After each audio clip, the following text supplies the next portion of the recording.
Mata kuliah Filsafat Hukum dan Etika Profesi dari Universitas Terbuka, kegiatan belajar modul 2, kegiatan belajar 4. Zaman rasionalisme dan empirisme. Pada abad ke-17, pemikiran Renaissance mencapai penyempurnaannya pada diri beberapa tokoh besar. Pada abad ini pula tercapai kedewasaan pemikiran. Pada abad ke-17 ini terdapat kesatuan semangat yang diperlukan bagi abad-abad berikutnya. Zaman ini merupakan awal kemenangan supremasi rasionalisme, empirisme, dan positivisme dari dogmatis agama. Kenyataan ini dapat dipahami karena abad modern barat ditandai dengan adanya suatu upaya pemisahan antara ilmu pengetahuan dan filsafat dari pengaruh agama atau sekularisme. Perpaduan antara rasionalisme, empirisme, dan positivisme dalam satu paket epistemologi melahirkan apa yang T.H. Wallace sebut dengan metode ilmiah, scientific method. Munculnya aliran-aliran tersebut sangat berpengaruh pada peradaban barat selanjutnya. Dengan metode ini, kebenaran sesuatu hanya mereka perhitungkan dari sudut fisiologis atau lahiriah yang sangat profanik, keduniaan dan kebendaan. Atau dengan istilah lain, keberadaan ilmu pengetahuan hanya diukur dari sudut koherensi dan korespondensi. Dengan wataknya tersebut, sudah dapat dipastikan bahwa segala pengetahuan yang berada di luar jangkauan indera dan rasio serta pengujian ilmiah ditolaknya, termasuk pengetahuan yang bersumber pada religi. Pada masa ini yang dipandang sebagai sumber alamiah dan dapat dipakai manusia adalah akal atau rasio dan pengalaman atau empiris. Karena orang cenderung untuk memberikan tekanan pada salah satu dari keduanya, pada abad ini timbullah dua aliran yang saling bertentangan, yaitu rasionalisme dan empirisme. Zaman ini dapat dikatakan sebagai zaman yang memiliki ciri khas tersendiri, yaitu ilmu pengetahuan sudah mengedepankan akal budi manusia, rasio. Tokoh yang berpengaruh besar pemikiran rasionalisme adalah René Descartes, yang diikuti oleh tokoh-tokoh lain yang akan diuraikan lebih lanjut di bawah ini. Filsuf aliran rasionalisme dan empirisme.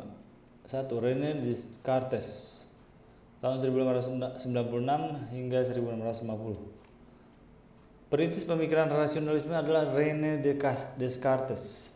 Ia dilahirkan pada tahun 1596. Ia mendirikan pendidikan skolastik. Tapi karena tidak puas dengan ajaran atau metodenya, ia mengembara ke Nederland, kemudian ke Swedia. Pada tahun 1650 ia meninggal di sana. Tulisan yang ditinggalkan sangat banyak. Yang paling terkenal adalah Discours de la Méthode dan Meditaciones de Prima Filosofia.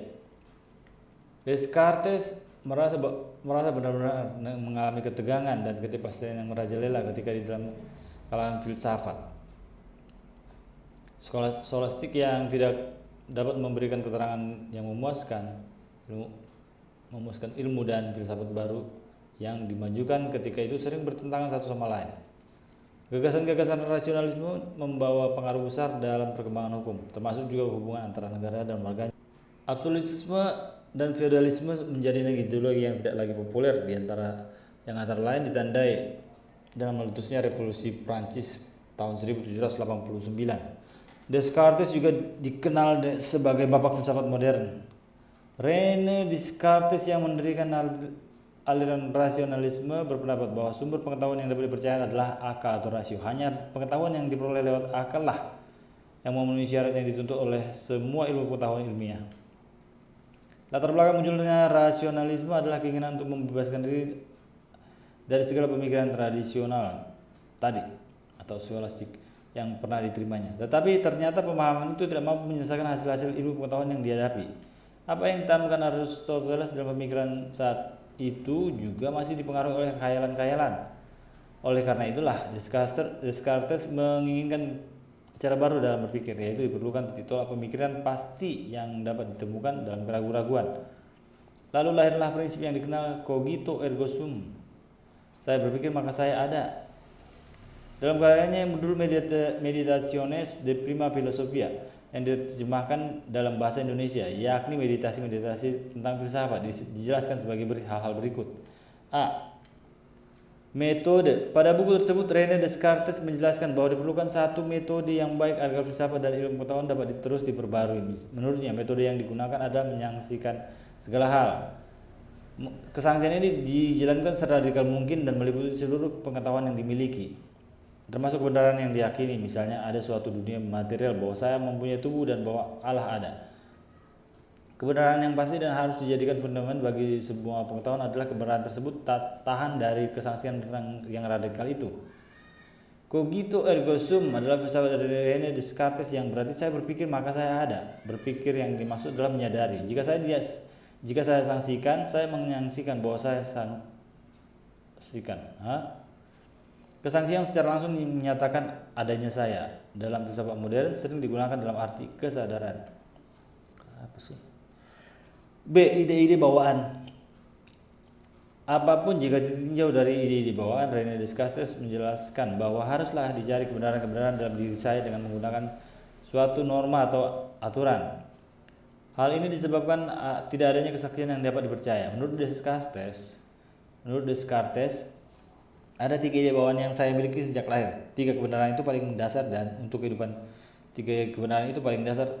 kehidupan manusia. Ide bawaan tersebut sebagai berikut. 1. Pemikiran. Sebab saya memahami diri saya sebagai makhluk yang berpikir, harus diterima juga bahwa pemikiran merupakan hakikat saya. 2. Allah sebagai wujud yang sama sekali sempurna, karena saya mempunyai ide sempurna untuk ide itu, akibat tidak bisa melebihi penyebabnya. Wujudnya yang sempurna itu tidak lain daripada Allah. Enggak jelas. 3. Keluasan. Saya mengerti materi sebagai keluasan dan extension. Sebagaimana hal itu dilukiskan dan dipelajari oleh ahli ilmu ukur. C. Substansi. Menurut Descartes, ada 2 substansi selain Allah yang pada hakikatnya merupakan pemikiran dari materi yang hakikatnya keluasan.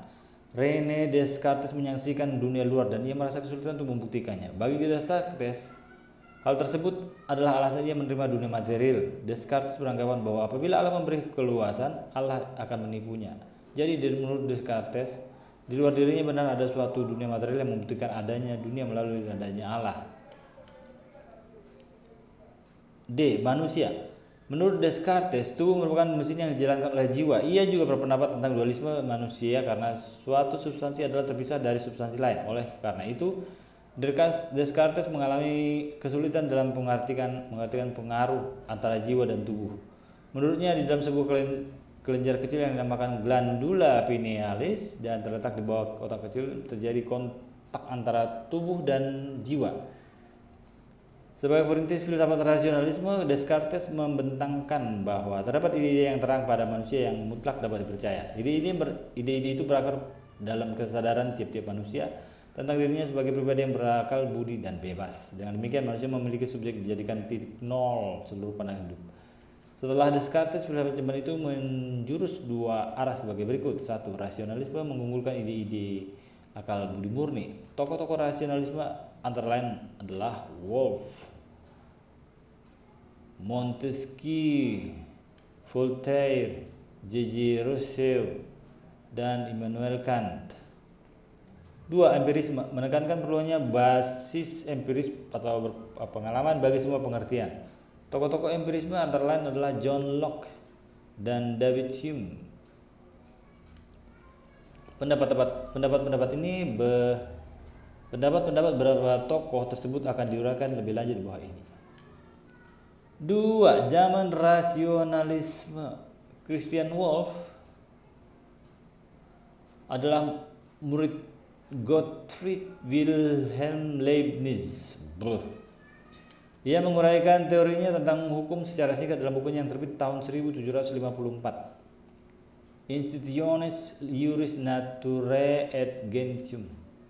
Ulasan-ulasan tentang hukum alam dan hukum bangsa-bangsa. Wolff banyak belajar dari gurunya Leibniz yang belajar dari filsafat skolastik Descartes. Salah satu pendapatnya terkait hukum adalah soal keadilan sebagai cinta kasih seorang bijaksana. Justitia est caritas sapientis. Cinta kasih berasal dari kebaikan hati dan kebijaksanaan menandakan pengertian praktis dalam segala bidang hidup. Orang adil ialah orang yang dengan bertolak dari kebaikan hatinya demi mengejar kebahagiaan dan kesempurnaan, karena kebahagiaan dan kesempurnaan itu hanya dapat dicapai melalui cinta kasih terhadap Allah dan sesama. Wolff juga mengikuti pendapat Leibniz tentang hukum alam, yaitu apa yang menjamin perkembangan manusia dan dalam masyarakat, yaitu soal keadilan. Hukum alam dipahami sebagai upaya membuat hidup menjadi sempurna dengan cara setiap orang saling menyempurnakan diri sendiri dan sesama. Wolf juga berpendapat tentang kelompok masyarakat kecil yang tunduk pada hukum yang menyejahterakan mereka dan terbentuk dengan 3 tujuan, yaitu hidup bahagia, vitae sufficientia, ketentraman dalam hidup bersama, tranquilitas civitatis, serta aman dan damai, sekuritas. Hidup semacam ini disamakan dengan kesejahteraan umum, bonum commune. Prinsip hukum alam menurutnya adalah berbuatlah segala-galanya yang menyempurnakan hidup dan jangan berbuat sesuatu yang merugikan perkembangan orang lain. Perhatikan bahwa tekanan di sini terletak pada perkembangan manusia sendiri, sedangkan kewajiban untuk memperkembangkan sesama dirumuskan secara negatif saja. Namun, karena penyempurnaan hidup sendiri tergantung orang lain, hukum alam menuntut juga setiap individu agar berusaha menyempurnakan sesamanya. Akan tetapi hal ini hanya dituntut sejauh sumbangan dari perkembangan sesama dapat dikombinasikan dengan usaha untuk menyempurnakan diri dan sejauh orang lain memerlukannya. Percikan pemikiran pada zaman ini sebagai berikut. Pertama, hukum dimengerti sebagai bagian suatu sistem pikiran yang lengkap dan yang bersifat nasional, ansih.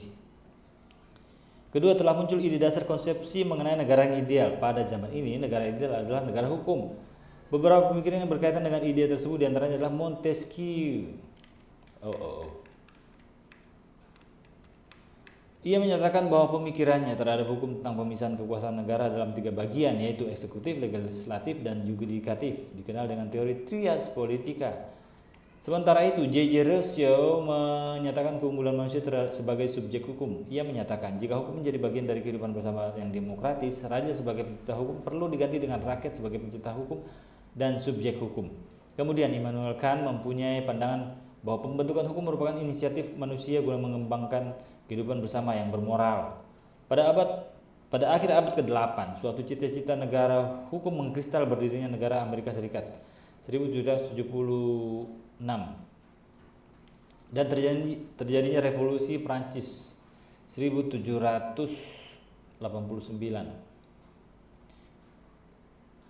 Revolusi Prancis itu berdasarkan semboyan liberté, égalité, dan fraternité.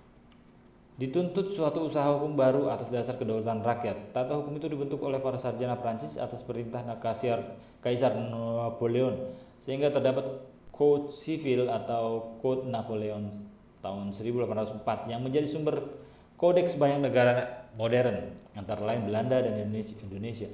Pada abad ke-19, ide itu makin menjadi cita-cita segala bangsa di dunia. 3. Zaman empirisme. Tokoh zaman ini adalah Thomas Hobbes, John Locke dan David Hume. Kemajuan ilmu pengetahuan dapat dirasakan manfaatnya, tapi pandangan orang terhadap filsafat mengalami kemunduran. Hal ini terjadi karena filsafat dianggap tidak berguna lagi bagi kehidupan. Kemudian muncullah anggapan bahwa pengetahuanlah yang bermanfaat, pasti dan benar yang diperoleh lewat indrawi atau empiris. Empirislah satu-satunya sumber pengetahuan yang kemudian dikenal pemikiran empirisme. John Locke tahun 1632 sampai 1704 dilahirkan di Warrington dekat Bristol, Inggris. Di samping seorang ahli hukum, ia juga menyukai filsafat dan teologi. Ia juga mendalami ilmu kedokteran dan penelitian kimia. John Locke merupakan filsuf yang pertama kali menerapkan metode empiris pada persoalan-persoalan tentang pengenalan atau pengetahuan. Baginya yang penting bukan memberi pandangan metafisik tentang tabiat roh dan benda, melainkan menguraikan cara manusia untuk mengenal. Oleh karena itu ia adalah pemberi jalan ajaran empiris tentang ide-ide dan kritik pengenalan. Dalam penelitiannya ia memakai istilah sensation dan reflection. Sensation adalah suatu yang dapat mengerti dan meraihnya. Sementara itu reflection adalah pengetahuan intuitif yang memberikan pengetahuan kepada manusia yang sifatnya lebih baik daripada sensation. Tiap-tiap pengetahuan yang diperoleh manusia terdiri atas keduanya. Namun manusia harus mendahulukan sensation karena jiwa manusia saat dilahirkan ke dunia ini putih bersih, tabula rasa, yaitu jiwa itu kosong bagaikan kertas putih yang belum tertulis. Tidak ada sesuatu dalam jiwa yang dibawa sejak lahir, melainkan pengalamanlah yang membentuk jiwa seseorang. Maka itu ia berusaha menggabungkan teori empiris seperti yang diajarkan Bacon dan Hobbes dengan ajaran rasionalisme Descartes. Adanya penggabungan ini menjadikan keuntungan bagi empirisme. Ia menentang ajaran rasionalisme mengenai ide dan azas-azas pertama yang dipandang sebagai bawaan manusia. Menurutnya, segala pengetahuan datang dari pengalaman dan tidak lebih dari itu. Akal, rasio adalah pasif dan pada waktu pengetahuan didapatkan karena akal tidak melahirkan pengetahuan dari dirinya sendiri. Semua akal serupa dengan secari kertas tanpa tulisan yang menerima segala sesuatu dengan datang dari pengalaman. Satu-satunya sasaran atau objek dari pengetahuan adalah gagasan atau ide-ide yang timbul karena pengalaman lahiriah dan arena pengalaman batiniah. Berdasarkan pemahaman yang diutarakan Locke, dapat dipahami bahwa empirisme Locke bersifat radikal. Ia hanya mengakui pengetahuan yang berasal dari pengalaman. Artinya, akal budi hanya mampu mengkombinasikan kesan-kesan yang masuk melalui pengalaman, lalu mengerjakannya sampai kesan-kesan itu menjadi ide-ide abstrak dan umum. Dengan pemikiran ini, Locke diposisikan pada golongan empirisme yang menuntut setiap pengetahuan adalah jelas dan pasti. Filsafat Locke berpengaruh besar pada abad ke-18, namun dalam abad ini terdapat sejumlah kritik terutama atas pengandangnya mengenai kewarganegaraan. David Hume, seorang filsuf terkenal dari aliran empirisme Inggris, menyerang Locke karena dianggap teorinya kurang seimbang. Hume tidak menerima pendapat Locke bahwa pada awalnya orang-orang membentuk negara melalui suatu kontrak dan mereka menyerahkan sebagian hak-hak mereka kepada pemerintah. Menurut Hume, orang-orang primitif tidak berpikir tentang suatu kontrak. Mereka mulai hidup dalam sekelompok kecil, yaitu keluarga. Tapi pada suatu ketika mereka merasa ada baiknya menggabungkan tenaga dalam suatu usaha demi berusaha bersama demi kepentingan umum yang terjadi dengan sendirinya. Demikian juga dengan sendirinya orang-orang menjadi anggota suatu negara. Lalu keanggotaan ini tidak ada hubungannya dengan kebebasan individu. Kalau kita tidak memiliki suatu kontrak antar orang untuk membentuk suatu negara, tidak ada kemungkinan juga untuk mencabut kembali kontrak semacam itu. Itu berarti bahwa pribadi-pribadi tidak mempunyai kekuasaan untuk merebut kembali hak yang telah diserahkan pada saat pembentukan negara. Intinya, Hume sama sekali tidak setuju dengan suatu hak rakyat untuk memberontak kepada negara. Hak semacam itu sama sekali tidak ada. Banyak hal dalam kesadaran yang tidak dapat dijabarkan pada impressions, berarti itu berasal dari subjek. Namun Hume tetap menolak absolutisme negara dan hak ilahi pada seorang raja. Kekuasaan dalam negara memang ada, tetapi kekuasaan itu tidak berakar dalam asalnya yang historis, melainkan dalam kegunaannya yang konkret bagi masyarakat. Dalam pemikiran Locke, negara hukum dibentuk dengan menetapkan bahwa tujuan negara adalah menjaga hak-hak pribadi manusia. Dengan demikian, kepentingan negara sebagai masyarakat publik diabaikan sama sekali. Oleh karena itu, Locke sendiri merasa bahwa undang-undang negara harus melindungi hak-hak warga negaranya. Maka itu, negara hukum bukan hanya bertugas untuk menjaga aturan hukum. Apa yang menentukan sebuah negara sebagai negara hukum ialah perwujudan dan perkembangan antara aturan hidup berdasarkan prinsip-prinsip hukum. Pada abad ke-17, pemikiran Renaissance mencapai penyempurnaannya pada diri beberapa tokoh besar. Pada abad ini pula terdapat kedewasaan pemikiran. Pada abad ke-17 ini terdapat kesatuan memberi semangat yang diperlukan bagi abad-abad berikutnya. Zaman ini merupakan awal kemenangan supremasi rasionalisme, empirisme, dan positivisme dari dogmatis agama. Kenyataan ini dapat dipahami karena abad modern barat ditandai dengan adanya upaya pemisahan antara ilmu pengetahuan dan filsafat dari pengaruh agama atau sekularisme. Perpaduan antara rasionalisme, empirisme, dan positivisme dalam satu paket epistemologi melahirkan apa yang T.H. Walek sebut dengan metode ilmiah atau scientific method. Munculnya aliran-aliran tersebut sangat berpengaruh pada peradaban barat selanjutnya. Dengan metode ini, kebenaran sesuatu hanya mereka perhitungkan dari sudut fisiologis lahiriah yang sangat profanik, keduniaan dan kebenaran. Dengan istilah lain, keberadaan ilmu pengetahuan hanya diukur dari sudut koherensi dan korespondensi. Dengan wataknya tersebut sudah dapat dipastikan bahwa segala pengetahuan yang berada di luar jangkauan indera dan rasio serta pengujian ilmiah ditolaknya, termasuk pengetahuan yang bersumber pada religi. Kayak dejavu. Pada masa ini yang dipandang sebagai sumber alamiah dan dapat dipakai manusia adalah akal, rasio, dan pengalaman empiris. Oleh karena itu, karena orang cenderung untuk memberikan tekanan pada salah satu dari keduanya, pada abad ini timbullah dua aliran yang saling bertentangan, yaitu rasionalisme dan empirisme. Zaman ini dapat dikatakan sebagai zaman yang memiliki ciri khas sendiri, yaitu ilmu pengetahuan sudah mengedepankan akal budi manusia atau rasio. Tokoh yang berpengaruh besar dalam pemikiran rasionalisme adalah René Descartes dengan diikuti oleh tokoh-tokoh lainnya yang diuraikan lebih lanjut di bawah ini. Are you sure? Kok begini lagi?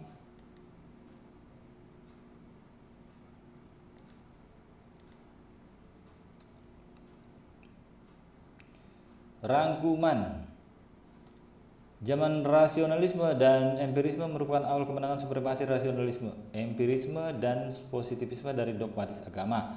Tokohnya mengawali pemikiran rasional adalah René Descartes. Ia yang mendirikan aliran rasionalisme berpendapat bahwa sumber pengetahuan yang dapat dipercaya adalah akal atau rasio. Hanya pengetahuan yang diperoleh lewat akal lah yang memenuhi syarat untuk dituntut oleh semua ilmu pengetahuan ilmiah. Latar belakang munculnya rasionalisme adalah keinginan untuk membebaskan diri dari segala pemikiran tradisional tadi atau skolastik yang pernah diterimanya. Tetapi ternyata pemahaman itu tidak mampu menyelesaikan hasil-hasil ilmu pengetahuan yang dihadapi. Sebagai perintis filsafat rasionalisme, Descartes membentangkan bahwa terdapat ide-ide yang terang pada manusia yang mutlak dapat dipercaya. Ide itu berakar dalam kesadaran tiap-tiap manusia tentang dirinya sebagai pribadi yang berakal budi dan bebas. Dengan demikian manusia sebagai subjek dijadikan titik tolak seluruh pandangan hidup. Dengan demikian manusia sebagai subjek dijadikan titik tolak seluruh pandangan hidup. Setelah Descartes, filsafat zaman itu menjurus dua arah, yaitu rasionalisme yang mengunggulkan ide-ide akal budi murni. Tokoh-tokoh rasionalisme antara lain adalah Wolff, Montesquieu, Voltaire, J.J. Rousseau, dan Immanuel Kant. Empirisme menekankan perlunya basis empiris pengalaman bagi semua pengertian. Tokoh-tokoh empirisme antara lain adalah John Locke dan David Hume. Ini kayak pengulangan nggak sih?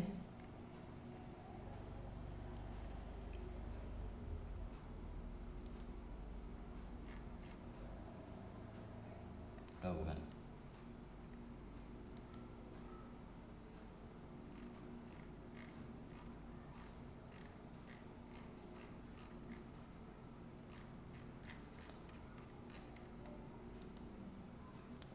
Dengan demikian, mata kuliah Filsafat Hukum dan Etika Profesi Modul 2 kegiatan belajar 4 selesai. Terima kasih.